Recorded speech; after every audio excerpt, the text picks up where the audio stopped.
నమస్కారం ఫ్రెండ్స్.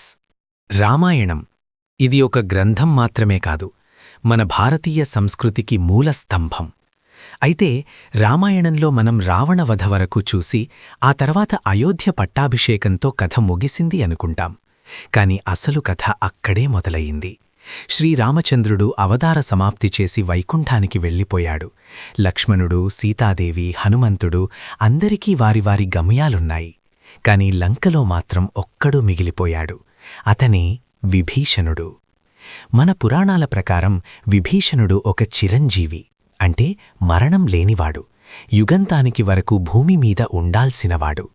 కాని క్వెశ్చన్ ఏంటంటే, అతను ఇప్పుడు ఎక్కడ ఉన్నాడు?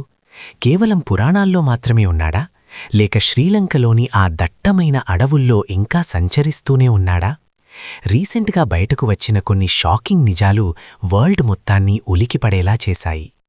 ఈ రహస్యంలోకి మనం అడుగుపెట్టే ముందు ఇలాంటి ఏన్షియంట్ మిస్టరీస్ మరియు రోమాలు నిక్కపుడుచుకునే నిజాలు మీకు రెగ్యులర్గా తెలియాలి అంటే దయచేసి మన ఛానల్కి సబ్స్క్రైబ్ చేసుకోండి. ఆ బెల్ ఐకాన్ని కొట్టడం మర్చిపోకండి. Because this journey is going to be dark and deep. శ్రీలంకలోని నువరా ఎలియా అనే ప్రాంతం గురించి మీకు తెలుసా? అది చాలా అందమైన హిల్ స్టేషన్ అనుకుంటారు, కాని దాని వెనుక ఉన్న దట్టమైన అడవిలో యక్క లేదా మహాగురి అనే ఒక అడవి జాతి నివసిస్తుంది. వీళ్ల ప్రత్యేకత ఏంటి అంటే, వీళ్లు ప్రపంచానికి దూరంగా ఉంటారు. టెక్నాలజీకి, మోడర్న్ వరల్డ్కి సంబంధం లేకుండా బ్రతుకుతారు. కాని వీళ్లు చెప్పే మాట వింటే సైంటిస్ట్స్కి కూడా ఫ్యూజులు ఎగిరిపోతాయి. వారు ఏమంటున్నారంటే, మాట రాజైన విభీషణుడు ప్రతి సంవత్సరం మాకు కనిపిస్తాడు. అవును, మీరు విన్నది నిజమే. వీళ్ల నమ్మకం ప్రకారం విభీషణుడు ఇంకా ఆ అడవుల్లో ఆస్ట్రల్ ఫామ్లో, అంటే సూక్ష్మ శరీరంతో సంచరిస్తూ ఉంటాడు. ప్రతి సంవత్సరం ఒక ప్రత్యేకమైన రోజున కెలనీయ అనే ప్రదేశంలో జరిగే మహాయాగంలో విభీషణుడు ప్రత్యక్షమవుతాడు అని వీళ్లు చెప్తారు. ఇది కేవలం ఒక మూఢనమ్మకమని కొట్టేయడానికి లేదు. ఎందుకంటే ఆ ట్రైబ్ దగ్గర కొన్ని వందల ఏళ్లుగా రాసిన లాగ్ బుక్స్ ఉన్నాయి. వాటిలో విభీషణుడు వచ్చినప్పుడు ఏం మాట్లాడాడు, ఏం సందేశం ఇచ్చాడు అనేది క్లియర్గా రాసి ఉంది. హిస్టరీ ఛానల్ రైటర్స్ మరియు కొంతమంది రీసెర్చర్స్ ఈ ట్రైబ్ని కలిసినప్పుడు వాళ్ళు విభీషణ గురించి చెప్పే వివరాలు చాలా డీటెయిల్డ్గా ఉన్నాయి. విభీషణుడు చాలా పొడవుగా, నీలమేఘశ్యామునిలా వెనుక ఒక తేజస్సుతో వస్తాడు అని వాళ్ళు వర్ణించారు. ఇక్కడ మనం ఒక్కటి గుర్తుపెట్టుకోవాలి.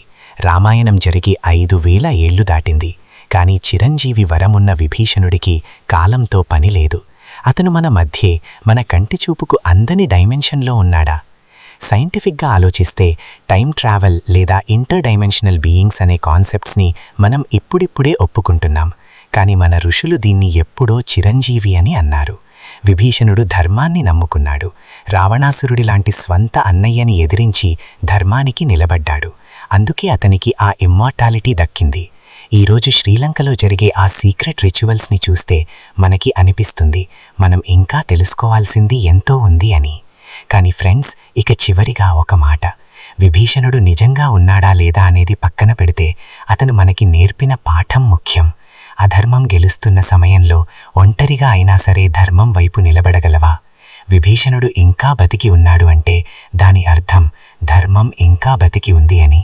క్వశ్చన్ ఏంటంటే, ఆ ధర్మాన్ని చూసే శక్తి, ఆ పవిత్రత మన కళ్ళల్లో ఇంకా మిగిలి ఉందా, లేక ఈ మోడర్న్ ప్రపంచంలో దాన్ని మనం పోగొట్టుకున్నామా? మీ అభిప్రాయాన్ని కమెంట్ సెక్షన్లో తెలియచేయండి. జై